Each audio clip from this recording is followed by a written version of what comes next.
أعوذ بالله من الشيطان الرجيم بسم الله الرحمن الرحيم السلام عليكم ورحمة الله وبركاته. So today we are talking about the third thing that fasting helps, and this is fasting strengthens compassion. In our roles and interaction, humans sometimes become heedless. They need a wake-up call, something to constantly remind them. Prophet Sulaiman alayhi salam, with all his greatness, would ask about the condition of all his people. Every morning he would greet everyone and sit among the weak and needy. This is why we are told to sit with the weak. We must strengthen our connection with the oppressed. One of the titles of Amirul Mu'minin Ali alayhi salam is Abu Turab, because he used to sit often on the ground. Imam Reza alayhi salam would eat with his slaves. Here I would like to talk something small that is there in our daily routine, but we might have some issues in updating ourselves. So normally what happens in our community, our homes, maybe we don't have right now anymore, but it was in a certain point of time that there is a habit that we have a dada at home, we have a kaka at home, that is a cook, a brother that is helping us, a sister that is helping us with household chores. And it used to be a tendency that as long as the home people do not eat, they would not eat. And believe me, it is a heart of a human to be brought to attention that you are not us, you eat after us.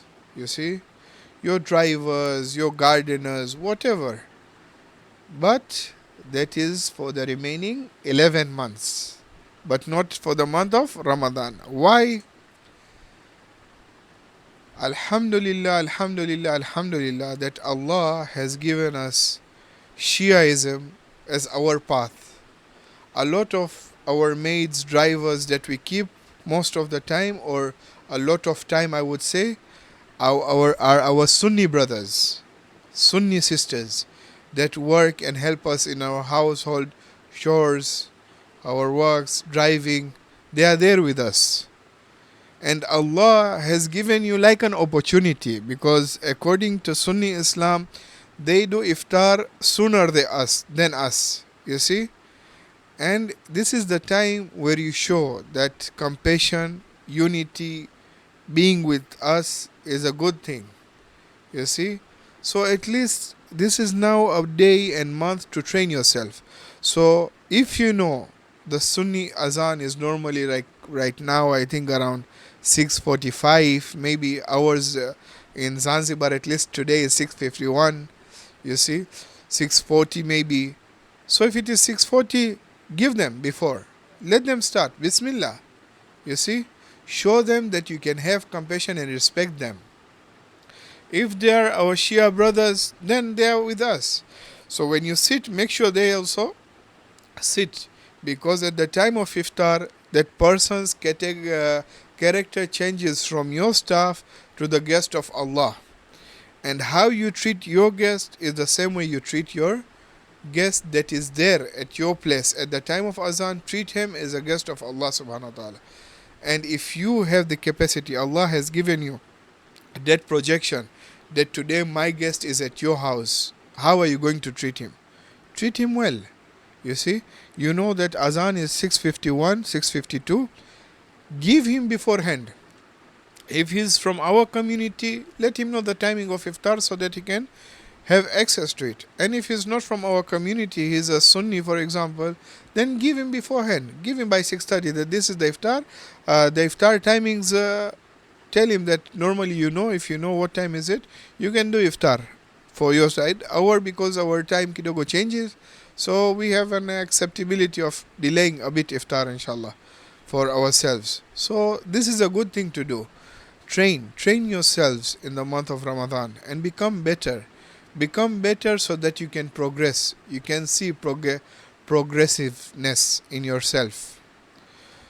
You see, we are told to visit the sick, go to cemetery and look at the dead.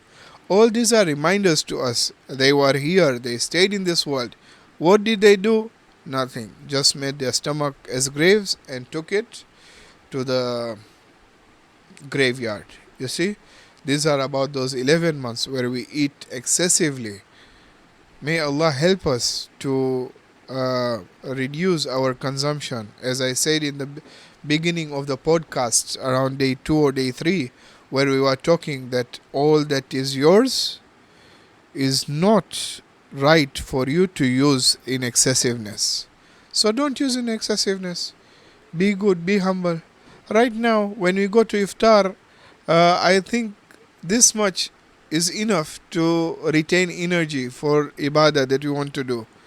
And then afterwards, we'll have again at around 11 o'clock cocoa chips that we normally have. So it's possible. But having this much iftar is a dhulm on your own body. I wish if people were able to read the book of Risalat al-Hukuk that is available in our community libraries or our community stores, Risalat al-Hukuk, and its explanation by Ayatollah Tahariri. I believe it's there in English and it's available worldwide, if I'm not mistaken. And try to read the right of, because we learn about 3 rights: the right between you and Allah subhanahu wa ta'ala, the right between you and your body, yourself, your nafs, everything that you have, your hands, your legs, your stomach, and the right between you and anything apart from you. You see, so the animals, the microphone, the table, everything has a right. How do I use it? Do I use it in an excessiveness? Am I using mic for good, or am I singing? You see, there are these kind of rights. So try to learn more in these nights. Risalatul Hukuk is one of the books that is very good to get you through in the holy month of Ramadan, when you realize about your rights, the rights of you and Allah, the right of Allah, what you have to do, the right of your body, everything with you, and the right of others and you, like those who work for you, those who are in debt from you and after you. These are the things that you need to work upon. So, humans remain heedless until they witness scenes of hardship. If you are full, test hunger so you understand what hungry endure, what the hunger endure. Test thirst so that you understand what thirsty endure. This is to strengthen compassion. A person who always eats and is always full does not understand what hunger and thirst means. Fasting ensures our compassion is strengthened and not lost. It is said that even the wealthy must test hunger and thirst like others. Wassalamu alaikum wa rahmatullahi wa barakatuh.